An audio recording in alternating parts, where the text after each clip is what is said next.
لله نحمده ونستعينه ونستغفره ونؤمن به ونتوكل عليه ونعوذ بالله من شرور أنفسنا ومن سيئات أعمالنا من يهده الله فلا مضل له ومن يضلل فلا هادي له وأشهد أن لا إله إلا الله وحده لا شريك له وأشهد أن محمدًا عبده ورسوله أما بعد فإن خير الحديث كتاب الله وخير الهدي هدي محمد صلى الله عليه وسلم وشر الأمور محدثاتها وكل محدثة بدعة وكل بدعة ضلالة وفي رواية وكل ضلالة في النار فأعوذ بالله من الشيطان الرجيم بسم الله الرحمن الرحيم يا أيها الذين آمنوا اتقوا الله حق تقاته ولا تموتن إلا وأنتم مسلمون واعتصموا بحبل الله جميعا ولا تفرقوا واذكروا نعمة الله عليكم إذ كنتم أعداء فألف بين قلوبكم فأصبحتم بنعمته إخوانا وكنتم على شفا حفرة من النار فأنقذكم منها كذلك يبين الله لكم آياته لعلكم تهتدون ولتكن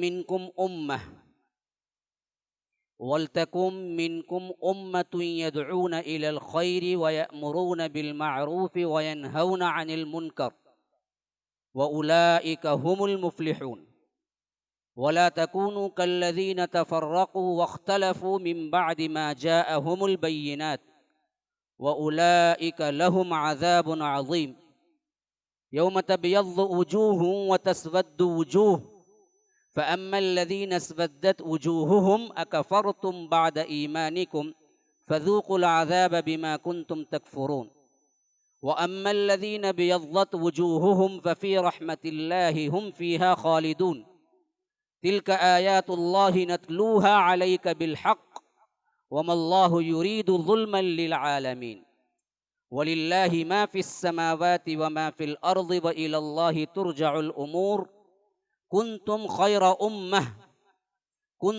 خير أمة أخرجت للناس تأمرون بالمعروف وتنهون عن المنكر وتؤمنون بالله ولو آمن أهل الكتاب لكان خيرا لهم منهم المؤمنون وأكثرهم الفاسقون لن يضروكم إلا أذى وإن يقاتلوكم يولوكم الأدبار ثم لا ينصرون ضربت عليهم الذلة أينما ثقفوا إلا بحبل من الله وحبل من الناس وباءوا بغضب من الله وضربت عليهم المسكنة ذلك بأنهم كانوا يكفرون بآيات الله ويقتلون الأنبياء بغير حق ذلك بما عصوا وكانوا يعتدون اللهم أرنا الحق حقا وارزقنا اتباعه وأرنا الباطل باطلا وارزقنا اجتنابه اللهم علمنا ما ينفعنا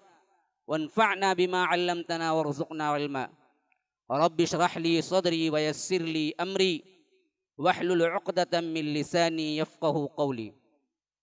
اس اللہ کے نام سے ابتدا جس کے ناموں کی کوئی انتہا ہی نہیں.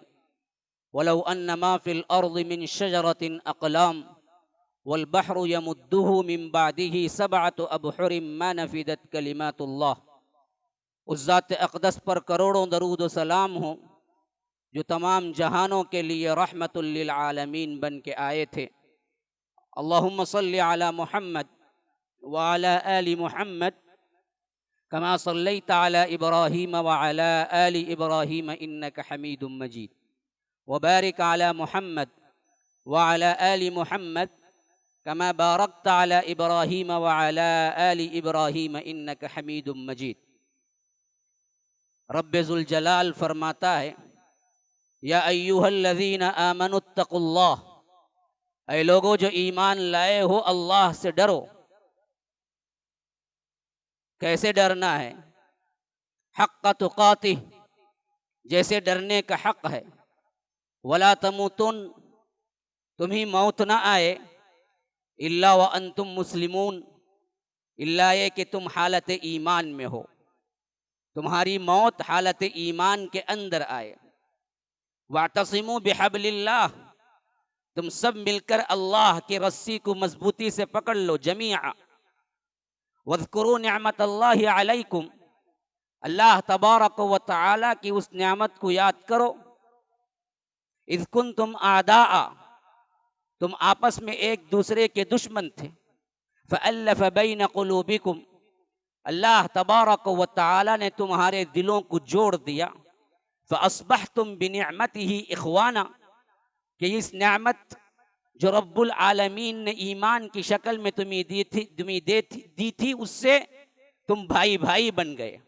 وکنتم علی شفا حفرہ، حالانکہ تمہارا حال یہ تھا کہ تم بالکل کنارے کھڑے ہوئے تھے۔ کس کے کنارے؟ من النار، آگ کے گڑھے کے کنارے گرنے والے تھے۔ فانقذکم منہا، رسول نے تمہیں وہاں سے پکڑ پکڑ کے تمہیں جہنم کے آگ سے بچا کے اسلام اور توحید کی طرف موڑا۔ کذالک یبین اللہ لکم آیاتہ، اسی طرح اللہ تبارک و تعالی اپنی آیتیں کھول کھول کر بیان کرتا ہے۔ لعلکم تہتدون، تاکہ تم ہدایت پا جاؤ، تاکہ تم ہدایت والے بن جاؤ۔ ولتکم منکم امہ، دیکھو تم میں سے ایک چھوٹی جماعت تو ضرور ہونی چاہیے۔ ایک بڑی جماعت سے خطاب تھا، لیکن اب مخصوص لوگوں سے خطاب ہے۔ اسی عام مسلمانوں کی جماعت سے ایک چھوٹی جماعت ہونی چاہیے۔ وَلْتَكُمْ مِنْكُمْ أُمَّةٌ، ایک ایسی چھوٹی جماعت تو ضرور بھی ضرور ہونی چاہیے۔ يَأْمُرُونَ بِالْمَعْرُوفِ وَيَنْهَوْنَ عَنِ الْمُنْكَرِ، کہ جو بھلائی کا حکم دے، برائی سے روکے۔ وَلْتَكُمْ مِنْكُمْ أُمَّةٌ يَدْعُونَ إِلَى الْخَيْرِ وَيَنْهَوْنَ عَنِ الْمُنْكَرِ، پھر یہ لوگ کون ہیں؟ فرمایا کہ وَأُولَئِكَ مِنَ الصَّالِحِينَ، یہی لوگ ہیں جو بالکل صالح نیک لوگ ہیں۔ اور وَلَا تَكُونُوا كَالَّذِينَ تَفَرَّقُوا، لوگوں دیکھو ایسے نہ ہو جانا جیسے پچھلے قوموں نے اختلاف کیا، گروپزم کیے اور تفریقے میں پڑ گئے۔ مِن بَعْدِ مَا جَاءَهُمُ الْبَيِّنَاتُ، بات اس کے کہ انہیں روشن دلائل تورات اور انجیل آپ کے سامنے تھے، یہود و نصارہ کے سامنے تھے۔ ان دلائل کو آنے کے بعد وہ تفریقے میں پڑ گئے، گروپزم کر گئے۔ تم ایسے نہ ہو جانا، تمہارے لیے وہ مثال ہے کہ وہ لوگ ٹکڑوں میں بڑھ گئے، تو تم ایسا نہ کرنا۔ ایسا کرنے والوں کے لیے کیا ہے؟ وَأُولَئِكَ لَهُمْ عَذَابٌ عَظِيمٌ، بڑا زبردست عذاب ہے، عظیم۔ اللہ خود کہتا ہے عظیم، تو وہ کتنا بڑا عظیم ہوگا اللہ ہی جانتا ہے۔ وَأُولَئِكَ لَهُمْ عَذَابٌ عَظِيمٌ، ان کے لیے بڑا عذاب ہے۔ اور ان کی حالت حشر کے میدان میں کیسے ہوگی؟ یوم تبیض وجوہ وتسود وجوہ، بعض لوگوں کے چہرے اس وقت سفید اور بالکل تر و تازہ حشاش بشاش ہوں گے، اور بعض کے سیاہ۔ وَأَمَّا الَّذِينَ اسْوَدَّتْ وُجُوهُهُمْ، جن لوگوں کے چہرے سیاہ ہو گئے ہوں گے ان سے کہا جائے گا اکفرتم بعد ایمانکم، تم ایمان لانے کے بعد کفر کیے تھے، ایمان لانے کے بعد کفر کیے تھے۔ جن کے چہرے کیا ہوں گے؟ سیاہ ہو چکے ہوں گے، جو جہنم کے حقدار ہو چکے ہوں گے، ان کا حال کیا ہوگا؟ ان کا حال کیا ہوگا؟ ان سے خاص یہ لفظ کہا جائے گا اکفرتم بعد ایمانکم، ایمان لانے کے بعد تم نے کفر کیا تھا۔ فذوقوا العذاب بما کنتم تکفرون، اب عذاب کا مزہ چکو جو کچھ بھی تم نے کفر کیا۔ وَأَمَّا الَّذِينَ ابْيَضَّتْ وُجُوهُهُمْ، جن کے چہرے تر و تازہ سفید ہوں گے، ففی رحمت اللہ، اللہ کی رحمتوں میں ہوں گے، جنت میں ہوں گے، ہم فیہا خالدون، جس میں وہ ہمیش رہیں گے۔ تلک آیات اللہ، یہ اللہ کی آیتیں ہیں، نتلوہا علیک بالحق، جسے اللہ خود تلاوت کر کے سنا رہا ہے۔ ہاں، یہ ہمارے تمہارے الفاظ نہیں ہیں، یہ قصے کہانیاں نہیں ہیں کہ سنو جو چاہے کرو، یہ تمہیں پیدا کرنے والے کا کلام ہے اور وہ خود تمہیں سنا رہا ہے۔ رب العالمین کے الفاظ ہیں جو میں ادا کر رہا ہوں۔ مسلمانوں، یہ پیغام ڈائریکٹ رب العالمین سے تمہاری طرف آ رہا ہے۔ تلک آیات اللہ، یہ اللہ کی آیت ہے، نتلوہا، ہم اس کی تلاوت کرنے والے ہیں۔ قرآن کی تلاوت سب سے پہلے رب نے کی، یہ اتنا اونچا فعل ہے، اتنی اونچی عبادت ہے، اس عبادت کے ساتھ کوئی عبادت مقابلہ ہی نہیں کر سکتی، جس کو رب نے پہلے کیا۔ نتلوہا علیک بالحق، اور اللہ کے رسول آپ پر ہم حق کے ساتھ سنا رہے ہیں۔ وَمَا اللَّهُ يُرِيدُ ظُلْمًا لِلْعَالَمِينَ، اللہ تبارک و تعالی ظالم نہیں ہے بندوں پر۔ اللہ تبارک و تعالی ان بدبختوں کو عذاب دے گا تو یہ انہی کے مستحق ہوں گے تبھی دے گا۔ وَلِلَّهِ مَا فِي السَّمَاوَاتِ وَمَا فِي الْأَرْضِ، آسمانوں اور زمین اور اس میں جو کچھ ہے ان سب کی ملکیت رب العالمین کے پاس ہے، اور اسی کی طرف سب امور پلٹ کے جانا ہے۔ وَإِلَى اللَّهِ تُرْجَعُ الْأُمُورُ۔ اب آ گئی اوپر بات، میں کیوں آج تھوڑا سا اپنا انداز مختلف کیے ہوئے بیان کر رہا ہوں، کیونکہ بڑی اہمیت کی آیت ہے۔ اوپر فرمایا وَلْتَكُن مِّنْكُمْ أُمَّةٌ، تم میں سے ایک جماعت ضرور ہونی چاہیے، یأمرون بالمعروف وینہون عن المنکر، نیکی کا حکم دے اور بھلائی سے روکے۔ اور اسی تسلسل میں آتے ہوئے اب پھر ایک عام بات کہہ دی گئی کہ تمہارا منصب کیا ہے، کنتم خیر امہ، یاد رکھو تم ہی بہترین امت ہو، تم کو ہم نے بہترین امت بنا کر بھیجا۔ کیوں اخرجت للناس، تم لوگوں کے لیے ہو، اپنے لیے نہیں ہو۔ اپنا کھانا، اپنا پینا، اپنا جمع کرنا، اپنی زندگی، اپنی دوڑ دھوپ، اپنا کمانا، اپنا جمانا، ارے یہ ذمہ اللہ لے چکا ہے تم سے۔ تمہارا ایک ایک دانہ بھی باقی ہے تو کائنات ادھر کی ادھر ہو جائے لیکن تمہیں موت نہیں آئے گی، یہ ذمہ اللہ لے لیا۔ تمہارا اصل منصب کیا ہے؟ تم لوگوں کے لیے بنائے گئے ہو، تمہارا منصب بہت اعلیٰ مینیجرنگ پوسٹ پہ اللہ نے بھیجا تھا، تم خالی میرے بندوں کو گائیڈ کرو جو گمراہ ہو چکے ہیں، اس کے لیے تم کو میں نے نکالا۔ اخرجت للناس تأمرون بالمعروف وتنہون عن المنکر، کیوں تم خیر امت ہو؟ اس واسطے کہ تم نیکی کا حکم دو، بھلائی سے روکو، وتؤمنون باللہ، اللہ پر ایمان رکھتے ہو۔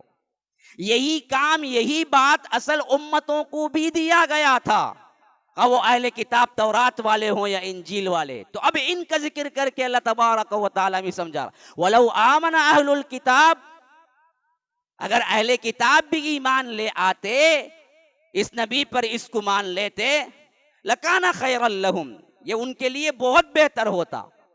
لیکن اصل میں ہوا کیا؟ مِنْهُمُ الْمُؤْمِنُونَ، کچھ تو لائے، عبداللہ بن سلام ہیں اور دوسرے جو دو تین افراد یہودیوں کے ہمیں ملتے ہیں، دو تین افراد عیسائی لائے کچھ تو، لیکن وَأَكْثَرُهُمُ الْفَاسِقُونَ وَأَكْثَرُهُمُ الْفَاسِقُونَ، یہ بہت ہی زیادہ تر اس میں فاسق ہی ہیں۔ اچھا، تم اگر بن جاؤ گے اس دین کے کام کے لیے تو کائنات، پوری دنیا تمہارے لیے کیا ہے، کاٹا بن جائے، تمہارے نیست و نابود ہونے کے لیے تگودو کرنے لگے، وہ کیا ہوگا؟ فرمایا کہ لن یضروکم الا اذا، وہ تمہیں کچھ ضرر نہیں پہنچا سکتے۔ یہ رب کا فرمان ہے، میرا نہیں ہے۔ لن یضروکم، تمہیں کوئی ضرر، کوئی نقصان نہیں پہنچا سکتے تمہیں، اگر تم اللہ کے کام میں لگے رہو، اس توحید کے لیے اپنی زندگی بنا لو، دنیا کو اللہ پر توکل کرتے ہوئے جتنا ضروری ہے اتنا کرو، بقیہ ٹائم دو۔ لن یضروکم، کائنات میں کوئی نہیں ہے تو جو میں ضرر پہنچا، الا اذا، ہاں کچھ پہنچے گا تو وہ کیا ہے، اذا کے طور پہ پہنچے گا۔ اذا ایک بہت معمولی تکلیف کو کہتے ہیں، یاد رکھیے، کوئی بڑی تکلیف کو نہیں بولتے۔ لن یضروکم الا اذا، اور خاص کر اذا تھوڑے سے درد کو یا ایک دو گالی کو کہتے ہیں، بس اس سے زیادہ نہیں۔ ہاں آپ دیکھیے، اس اذا کو سمجھانے کے لیے میں ایک اور آیت سے آپ کی تشریح کرتا ہوں، آپ کو بتاتا ہوں کہ جو ماہواری عورتوں کو آتی ہے اس کے بارے میں قرآن میں ذکر آیا کہ وَيَسْأَلُونَكَ عَنِ الْمَحِيضِ، لوگ حیض کے بارے میں پوچھتے ہیں، اللہ نے کہا کہ قُلْ هُوَ اذا، دیکھو وہ اذا ہے۔ وہ اذا ہے، ایک تکلیف، ایک گندگی ہے، بس اس میں الگ رہو تم شوہروں کو. اذا ایک معمولی چیز کو کہتے ہیں. فرمایا کہ لن یضروکم الا اذا، یہ تمہیں کچھ بڑا نقصان نہیں پہنچا سکتے، کچھ ہو سکتا ہے ان کے ہاتھوں تو وہ اذا ہے، معمولی تکلیف ہے. وَإِن يُقَاتِلُوكُمْ، کبھی ان سے مٹبھیڑ ہو جائے، قتال آ جائے، يُوَلُّوكُمُ الْأَدْبَارَ ثُمَّ لَا يُنصَرُونَ، یہ پیٹ پھیر کے بھاگیں گے اور ان کی مدد نہیں کی جائے گی، تم نہیں. تمہیں ڈٹ کے مقابلہ کرنا چاہیے، تمہارے لحاظ سے تمہیں کمزور کبھی نہیں ہونا چاہیے. کمزور یہ ہوں گے، بھاگیں گے یہ جب قتال کا معاملہ آ جائے گا. اس توحید کی دعوت میں آگے بڑھتے ہوئے وہاں تک پہنچو گے جہاں قتال کے لحاظ سے معاملہ آئے گا، تو اس وقت بھی تمہارا حال یہ ہوگا کہ اللہ کی سپورٹ تمہارے ساتھ ہوگی، ان کے ساتھ نہیں ہوگی. یہ پیٹ پھیر کے بھاگیں گے، تم نہیں. وَإِن يُقَاتِلُوكُمْ يُوَلُّوكُمُ الْأَدْبَارَ ثُمَّ لَا يُنصَرُونَ. کیوں ایسا ہوگا؟ ضُرِبَتْ عَلَيْهِمُ الذِّلَّةُ، اللہ نے ان پر ذلت قیامت تک کے لیے ڈال دی. ذلیل قوم ہے یہودی، ذلیل قوم ہے. اللہ نے کہا کہ میں نے خود ڈال دیا. آج پوری دنیا کس کے کنٹرول میں جی؟ بچہ بچہ جانتا ہے یہودیوں کے. ہاں، امریکہ کی ماں بھی اسرائیل ہے. امریکہ کے پاس کوئی پورے کیا ہیں اپنے پاورز نہیں ہے، سب کو معلوم سے بات ہے. اب اس پر گفتگو کر کے میں نہیں وقت ضائع نہیں کرتا. آپ کو معلوم ہے ذہین سماعتوں سے خطاب.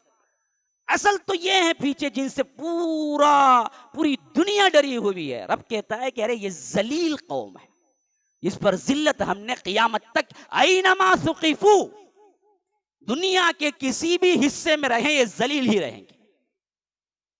تم ان سے ڈرتے ہو؟ کیوں ڈرو جی؟ تم اپنا کام کرو. ہم نے ان کو پہلے سے ہی قیامت تک ذلیل بنا کے رکھا ہوا ہے. یہ اٹھ ہی نہیں سکتے خود اپنے پاؤں پہ. ہاں، میں نہیں کہہ رہا ہوں، یہ آیتوں کا ترجمہ ہے جو سامنے آپ کو بیان کر رہا ہوں. سورہ آل عمران سورہ نمبر 3 اور آیت نمبر 110 میں بیان کر رہا ہوں. جا کے اٹھا کے پڑھ لیجیے. یہ خود اپنے قدم پہ کھڑے نہیں ہو سکتے کبھی بھی دنیا میں قیامت تک کے لیے. ہاں، کیوں یہ کہہ رہا ہوں؟ اگلی آیت کا اگلا توڑا پڑھ لیجیے. فرمایا کہ اینما ثقفوا الا بحبل من اللہ وحبل من الناس. دو ہی کنڈیشن میں یہ کیا ہے اپنے پاؤں پہ کھڑے ہو سکتے انڈیویجول. ایک، یا تو اللہ کی رسی کو پکڑ لیں یا تو لوگوں کی. کیا مطلب؟ یا تو یہ مسلمان ہو کہ اللہ کی رسی کو یعنی قرآن کو پکڑ لیں، یا نہیں تو لوگ مسلمان خود ان کو پناہ دیں، تب کہیں جا کے یہ بچیں گے. بس بڑی گہری بات ہے. کن کی سپورٹ پہ کھڑا ہوا ہے؟ سپورٹ پہ کھڑا ہوا ہے. سپورٹ نہیں تو نہیں کھڑے گا. الا بحبل من اللہ وحبل من الناس. یہ کھڑے ہی نہیں ہو سکتے. یا تو اللہ کی رسی کو پکڑیں گے یا تو لوگوں کی رسی کو. مسلمان بنا دیں گے تو کھڑے ہوں گے. یہ ہم ہاتھ اٹھا لیں گے تو اسرائیل نہیں کھڑا ہوگا. نہیں کہنا چاہ رہا تھا لیکن وہ بات آ ہی گئی، اشارتاً سمجھانا چاہ رہا تھا. ہاں، الا بحبل من اللہ وحبل من الناس. یہ ذلیل قوم ہے، اپنے آپ نہیں کھڑے ہو سکتے. وباؤوا بغضب من اللہ، کیونکہ یہ اللہ کے غضب میں گرفتار ہیں. وضربت علیہم المسکنہ، اور اللہ نے ان کو مسکنت طاری کر دی ہے. ان کے اوپر فقیری بھی ہے اور اندرونی طور پر یہ بزدل قوم ہے. مسکنت اصل میں وہ لفظ ہے جو جسمانی اعتبار سے انسان کو ڈرا دے. ذلت وہ لفظ ہے جو دراصل کسی اسلحے کو دیکھ کر انسان کیا ہے ذلیل ہو جائے. یہ دونوں لفظ یہودیوں کے لیے استعمال ہوئے. اندرونی پاور بھی نہیں ہے، بیرونی بھی نہیں ہے. کیوں ایسا ہوا؟ ذالک بانہم کانوا یکفرون بآیات اللہ ویقتلون الانبیاء. یہ اللہ کی آیتوں کا بھی انکار اور انبیاء کو قتل کرتے تھے بغیر حق، بغیر حق کے. یعنی جب بھی قتل کرتے تھے بغیر حق کے ہی. حق کے ساتھ نبی کا قتل کبھی ہو سکتا ہے کیا؟ نہیں. یہ بغیر حق کیوں بولا؟ کہ وہ بھی قتل کرتے تھے، بغیر حق کے ہی قتل کرتے تھے، ناحق قتل کرتے تھے. ذالک بما عصوا وکانوا یعتدون، یہ ہیں وہ لوگ جو کہ ہمیشہ اللہ کی حدوں کو پار کر جاتے تھے. اب آئیے اصل مضمون کی طرف. میں نے یہ آیات آپ کو کیوں سنائی؟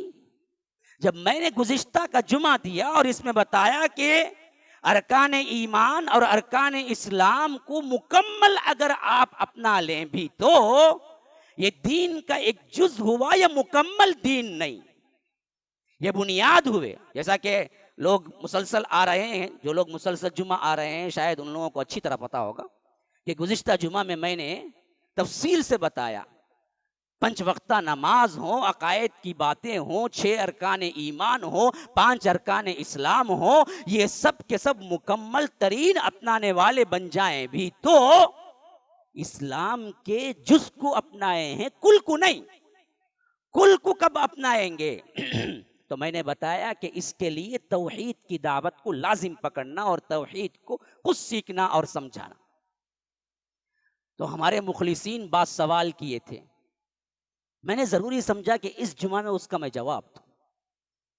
کہا کہ آپ نے ان لوگوں کے سامنے یہ باتیں بیان کی ہیں جو پہلے سے توحید کو مانتے ہیں، اب پھر دہرانے سے کیا بات ہے؟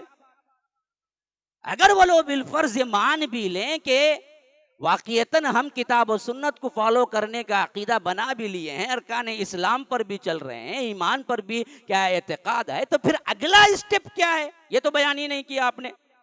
یہ تو بیان کر دیا کہ بہت ضروری ہے ایمان کی تکمیل کے لیے کہ تم ایک وقت لگاؤ توحید کے لیے بھی، لیکن کہاں لگائیں، کیسے لگائیں، کیا آپ کے پاس جماعت ہے، کیا کیسے اس میں شامل ہوں، کیسے کام کریں؟ یہ سوالات میرے پاس آئے تو میں نے مناسب سمجھا کہ اس جمعہ میں اس کا جواب دو. اس کے لیے میں نے اپنا جواب تلاش نہیں کیا کہ کوئی یہ نہ کہے کہ جاوید نے جواب دیا. میں نے قرآن کی سورہ آل عمران کی 102 سے لے کر 112 تک کی آیات آپ کے سامنے رکھ دی. یہ ہے اصل خاکہ جو مسلمانوں کا رب العالمین نے بیان کیا ہے کہ کیا کریں، یہی کریں. کب تک کریں؟ مرتے دم تک کریں. کیوں؟ اس کے علاوہ کوئی اور ہمارے پاس آئیڈیا ملتا ہی نہیں ہے. رسول اسوہ ہے، رسول کے اسوے میں ہم یہی دیکھتے ہیں. پہلا کیا کریں؟ اپنا ایمان بنائیں. یا ایھا الذین آمنوا، وہ ایمان کس حد تک پہنچ جائے؟ اتقوا اللہ کی حد تک پہنچ جائے. اللہ سے ڈرو. اب پھر سوال پیدا ہوا اللہ سے کیسے ڈریں جی؟ کس حد تک ڈریں؟ کن معاملات میں ڈریں؟ اس کی حد بندی کر دی گئی اگلے ہی جملے میں. حق تقاتہ، جیسے ڈرنے کا حق ہے. خاص کر اس بارے میں روایتیں شاہد ہیں، اللہ کی قسم یاد رکھو، کیونکہ قرآن عمل کی دعوت دیتا ہے اور صحابہ قرآن کو عمل کی نیت سے پڑھا کرتے تھے، خالی خولی تبرک کا معاملہ نہیں تھا. جب حق تقاتہ کا لفظ آیا صحابہ اللہ کے رسول کے پاس جمع ہو گئے صلی اللہ علیہ وسلم. کہا کہ اللہ کے رسول اتنے احکامات آئے تھے، اس سے پہلے ہم نے کیا کیا؟ بلا چوں چرا تسلیم کیا. لیکن اب یہ کام ہے نا بڑا مشکل ہے. کہاں حق ادا ہو سکتا ہے رب کا کہ ہم اس کا حق ادا کرنے تک ڈریں؟ کس بندے کے اندر اتنی استطاعت ہے کہ رب کا حق ادا کر دے؟ حق تقاتہ، جیسے ڈرنے کا حق ہے. تو اللہ کے رسول نے ابھی جواب نہیں دیا تھا کہ جبرائیل سورہ تغابن کی یہ آیت لے کے اترے. فرمایا وہاں پر فاتقوا اللہ ما استطعت، اللہ سے ڈرو جہاں تک تمہارا بس چلے. مفتی کا فتویٰ نہیں، تمہارے اندر کا ایک فتویٰ ترازو رکھا ہے، فَأَلْهَمَهَا فُجُورَهَا وَتَقْوَاهَا. وہاں پوچھ پوچھ کے چلو کہ یہ کرنا ہے مجھے نہیں کرنا ہے. کسی زمین کا کیس آ گیا، تم نے جعلی دستاویزات بنا لیے، جج کے پاس پہنچا، جج نے کیا ہے تمہارے حق میں فیصلہ کر دیا اور تم قانوناً اس زمین کے وارث بن گئے، لیکن تمہارے دل کو معلوم ہے کہ تم نے یہ جعلی کاغذات بنا کے دبائے ہیں، تو اللہ کی قسم یاد رکھو وہ آگ کا ٹکڑا ہے. فاتقوا اللہ ما استطعت. لوگ تمہیں فتویٰ کیوں نہ دیتے؟ اندر سے ایک فتویٰ ہوتا ہے، استفتی قلبک، اندر کا دل دیتا ہے تو جو کر رہا ہے غلط کر رہا ہے، تو جو کر رہا ہے غلط کو، اس حد تک ڈرو. ہاں ورنہ تو ظاہری فتوے مل جائیں گے تمہیں. مولوی صاحب میں رات کی ڈیوٹی کرتا ہوں, مولوی صاحب جاب نہیں ہے دوسرا, اگر چھوڑوں تو آئی ٹی فیلڈ کے علاوہ. میرے پاس میں کیا ہے, ایک جو چیزہ بالکل نوجوان لڑکی بیٹھتی ہے, کیا میں اس کے بازو بیٹھ سکتا ہوں؟ اب امام صاحب کیا بولیں گے بیچارے, نہیں بیٹھیں گے, بولے تو اس کا جاب چل جائیں گا, بعد میں کیا انہوں کمائی دیں گے اسے؟ کیا کر سکتے ہیں بھائی, بیٹھ کے جاب کرو تو بولنے ہوگا, دوسرا کیا کرو؟ حالات تم نے ایسے بنا کے بتائے تھے, کچھ ہے ہی نہیں. اب جات چھوڑے گا تو بعد میں حرام کاری تک کر سکتا ہے جب اس کے لیے, پیسے کے لیے. ہاں, کاد الفقر ان یکون کفرا, جیسا کہ اللہ کے رسول نے کہا کہ یہ فقر جو ہے نا جی, یہ تنگی جو ہے نا پیسے کی, یہ انسان کو کفر تک پہنچا دیتی ہے. تنگی سے تو ہزار بہتر ہے کہ کچھ جاب کر رہا ہے, لیکن ایک دل کا فتویٰ اندر ہے, بیٹھنے میں بھی سنبھل کے بیٹھ. تجھے معلوم ہے کتنا سنبھلنا ہے, کتنا گرنا ہے. وہ کسی مفتی کے فتوے سے نہیں معلوم ہوتا, وہ تجھے خود معلوم ہے کہ کتنا ہٹ کے بیٹھنا ہے. اب تو مولانا بول دیے بازو بیٹھو بول کے, گود میں جاؤ بیٹھ گا تو وہاں اس کا تقویٰ ہے, یہ فتوے سے نہیں چلتا. فاتقوا اللہ ما استطعت. تمہارے ایمان کی کنڈیشن اس حد تک پہنچ جائے کہ تم خود جج کرنے لگو یہ حق ہے. یاد رکھو, اتنا کر لو گے نا, اللہ کے بہت بڑے ولی بن جاؤ گے. آج 90% لوگ ایمان کو, عدل کو, انصاف کو اور اپنے اچھائی کو لوگوں کو بتانے کے لیے کرتے ہیں. ہاں, اپنے لیے نہیں کرتے. اندر سے ضمیر چیخ رہا ہوتا تو کرتا سو غلطی بہو سے, فقیر کو گالی دیتا نا, اچھا نہیں, کون بھی نہیں تو 10 گالیاں دیتا, 4 جنے رہے تو اٹھا کو 5 روپے دیتا, نکلے کوئی نہ. سب لوگوں کے سامنے اچھا بننے کے لیے ایک باز کیا ہے, کیریکٹر رکھے ہوئے ہیں, ورنہ تو اندرونی طور پر کبھی چاہتا نہیں کوئی اچھا کام کرے. مستطاعت کا قصہ ہی نہیں ہے. یہ ہوتا تو پھر تو اعلیٰ ترین نمونہ ہوتا ہے ایک مسلمان بھی, اور یہ اللہ کے ولیوں میں شمار ہوتا, ولیوں میں, بہت بڑے ولیوں. جیسا کہ بعض احادیث اشارہ کرتے ہیں کہ صرف حرام سے بچ جا تو اللہ کا سب سے بڑا ولی بن جائے گا. بڑے بڑے نوافل عبادات کرنے کی ضرورت نہیں ہے, خالی حرام سے بچ جا. جو بھی حرام ہے وہ نہ کر, خواہ لوگ دیکھ رہے ہوں یا نہ دیکھ رہے ہوں. فاتقوا اللہ ما استطعت. اس کیفیت پر اپنا ایمان لے کے آ جا. یہ کیا ہے؟ تمہارے کیریکٹر کے اعتبار سے ایمان کی اونچائی ہے. دوسرا, تمہارے وقت کے اعتبار سے ایمان کیا ہے. ہمیشہ مسلمان رہ, کبھی کوئی حرام کاری نہ کر, پتہ نہیں موت کب آ جائے. الا وانتم مسلمون. ایسی زندگی بنا لیا. زندگی کیسے؟ ایمان آ گیا. تقویٰ کیسے؟ فاتقوا اللہ ما استطعت. اس حد تک تمہاری زندگی کے اندر آ گیا. اور ہمیشگی میں وقت کے اعتبار سے مسلمان کیسے؟ گھر کے اندر بھی مسلمان, کمرے کے اندر بھی مسلمان, تنہائی میں بھی مسلمان, کوئی دیکھتا ہو نہ دیکھتا ہو, رات ہو دن ہو, مسلمان. ہر معاملے میں جہاں تمہیں پوچھنے کا کوئی حق نہیں رکھتا وہاں بھی مسلمان. بیوی کے سلوک میں مسلمان, بچوں کے ساتھ سلوک میں مسلمان. کوئی تمہارے سے پوچھ نہیں سکتا, تم باپ ہو, لیکن پھر بھی اللہ میں جب پوچھے گا ان کے بارے میں ان کے ساتھ انصاف کروں. کتنے لوگ ہیں جو بے انصافی سے فیصلہ کر کے مر جاتے ہیں.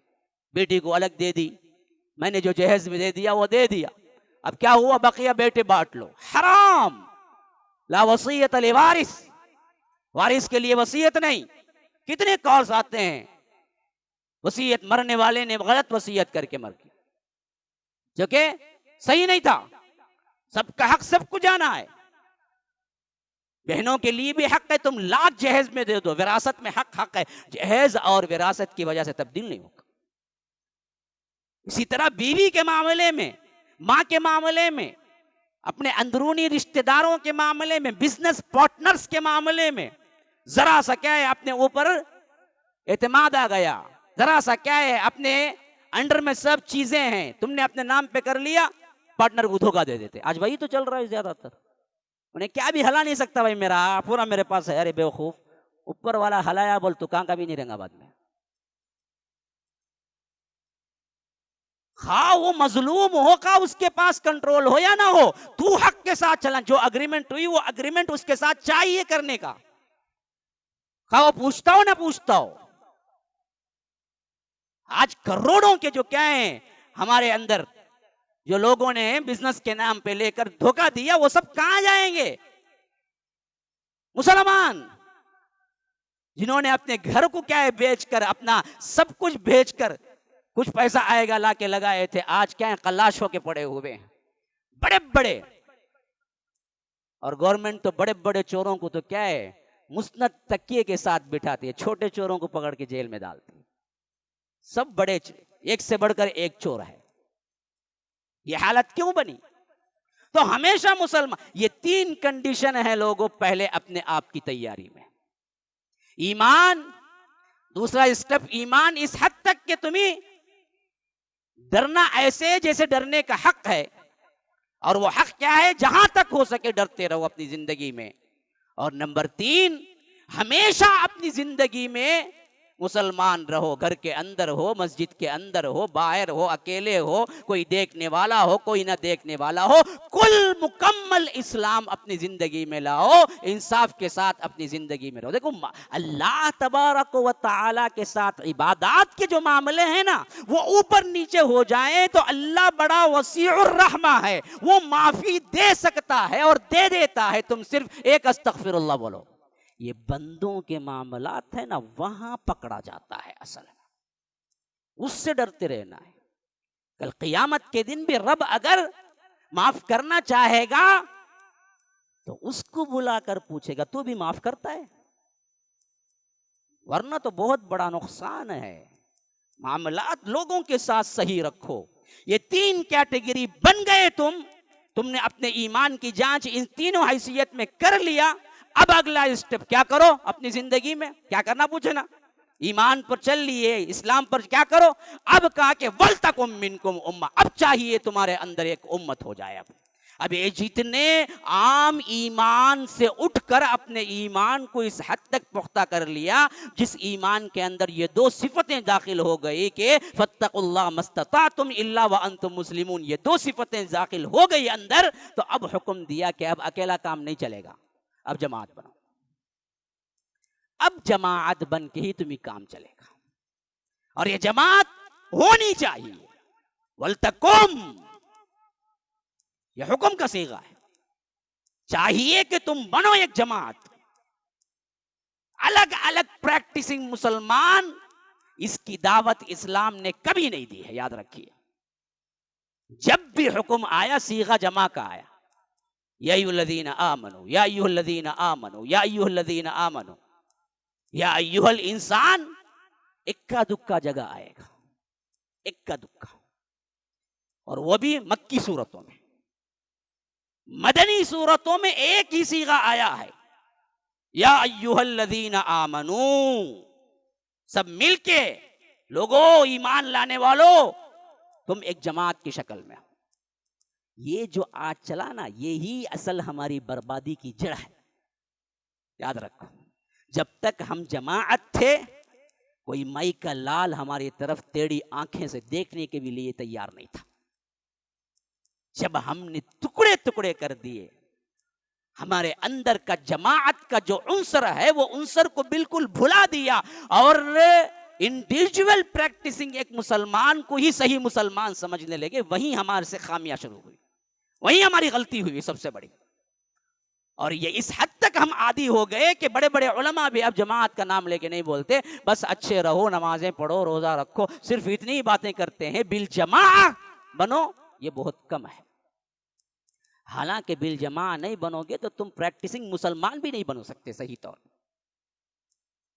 بالجماع بنو، قوت تبھی پیدا ہوگی نا جی. قوت اکیلے سے کیا پیدا ہوتی ہے؟ وہ جو محاورہ ہے نا، ہزار چڑیاں بھی ایک حد تک کیا ہے متحد ہو جائیں تو شیر کا مقابلہ، چڑی ایک چڑیا، لیکن وہ ہزاروں لاکھوں کی تعداد میں جمع ہو جائیں تو ایک شیر کا مقابلہ کر سکتی ہے. جماعت ہونی چاہیے. آپ جائیے، ریت اٹھا لیجیے، ریت اٹھا لیجیے، اور اس ریت کے ذرات کو اپنی مٹھی میں لے لیجیے. بڑا بہترین یہ مثال میں دے رہا ہوں جو آپ کو سمجھ آئے گی اتحاد اور قوت کے اعتبار سے. آپ اٹھا لیجئے کتنی چاہے ریت، موٹے موٹے ریت اٹھا لیجئے اور اس ریت کو اپنی مٹھی میں لے لیجئے. پھر آپ کانچ کو اٹھا کر اس کو مارتے رہیں، اس کو مارتے رہیں، آئینہ توڑے گا.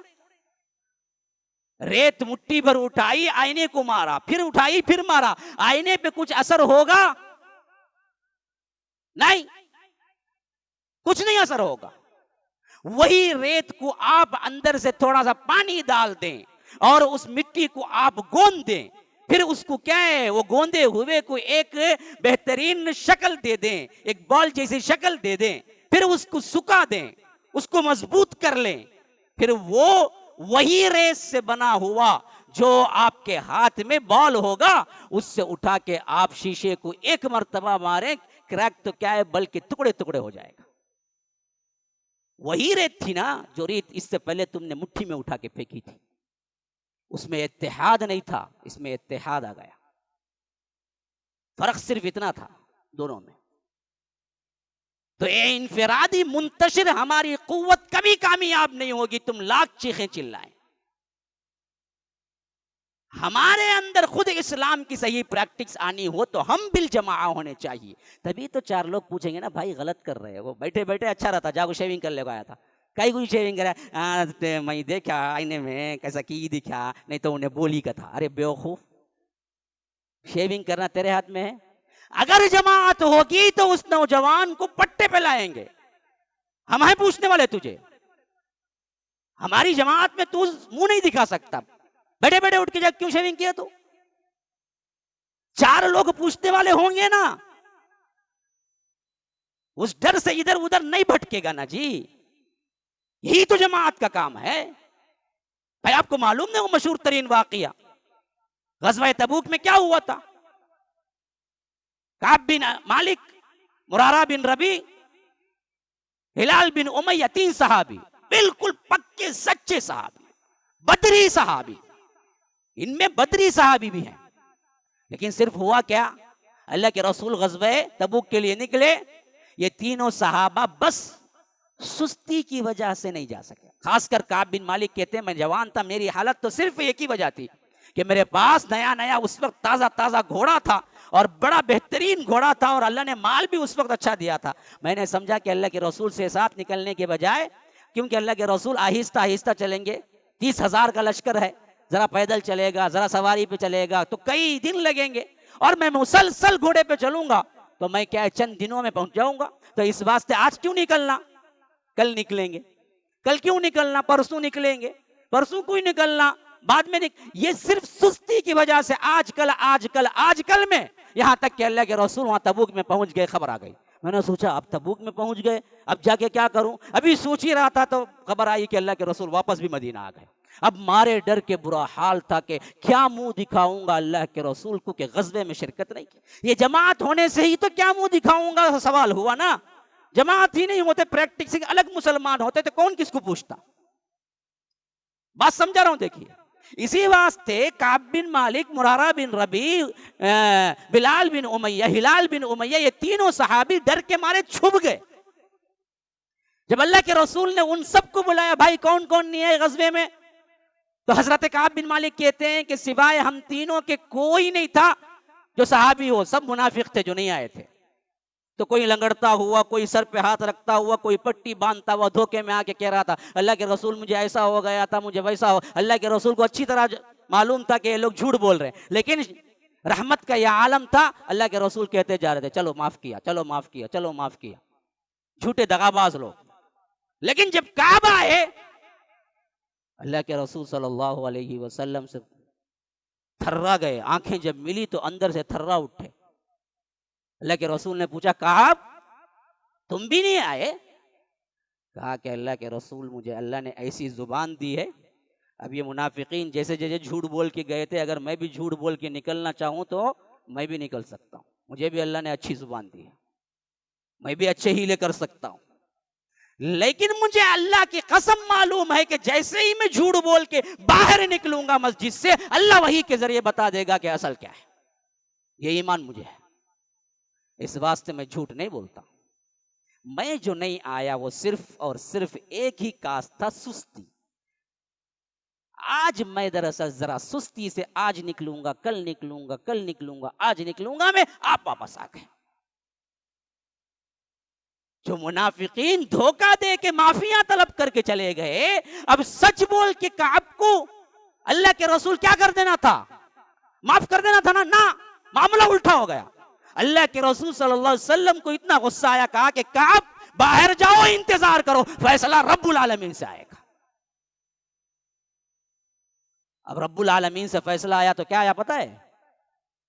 حکم ہوا کہ کوئی ان سے بات چیت نہ کرے حتیٰ کہ سلام نہ کرے. Social boycott. یہ جماعت کا فائدہ ہے. کعب بن مالک کہتے ہیں کہ میں سر اٹھا کے رو رو کے نکلتا تھا کہ کوئی مجھ سے سلام کرے، مجھے دیکھتا تو پلٹ کے کھڑ جاتا. میرا سب سے جگری دوست، پڑوسی، اس کی مہاڑی پہ اوپر چڑھا، انتظار کرتا رہا یہاں تک کہ وہ آئے گا. صحابی اوپر آتے ہی کہا کہ السلام علیکم. وہ صحابی یوں پلٹ کے کھڑے ہو. اندر دل پھٹا جا رہا تھا حضرت کعب کا. سلام کر رہا ہوں، جواب نہیں. کہا کہ اللہ کی قسم، کیا میں فلاں فلاں غزوے میں ساتھ نہیں تھا؟ میں منافق نہیں ہوں، کیوں میرے سلام کا جواب نہیں دیتے ہو؟ تو اس صحابی نے کہا کہ کعب، اللہ اور اس کے رسول کو سب معلوم ہے، ان کا حکم ہے، جواب نہیں دوں گا. مسئلہ ختم. ابھی 40 دن ہوئے تھے، پھر ایک مسئلہ. پھر اللہ کے رسول کی طرف سے حکم آیا، بیوی کے ساتھ بھی نہیں رہنا، میں کہ بھیج دو. بیوی آ کے بولی السلام علیکم، جا رہی ہوں میں، تیاری پوری مکمل. کعب گھر میں داخل ہوئے تو پوچھا کہ کیا پوری تیاری، کہاں جا رہے؟ کہا کہ اللہ کے رسول کا حکم آیا ہے کہ میں تمہارے ساتھ نہ رہوں. السلام علیکم.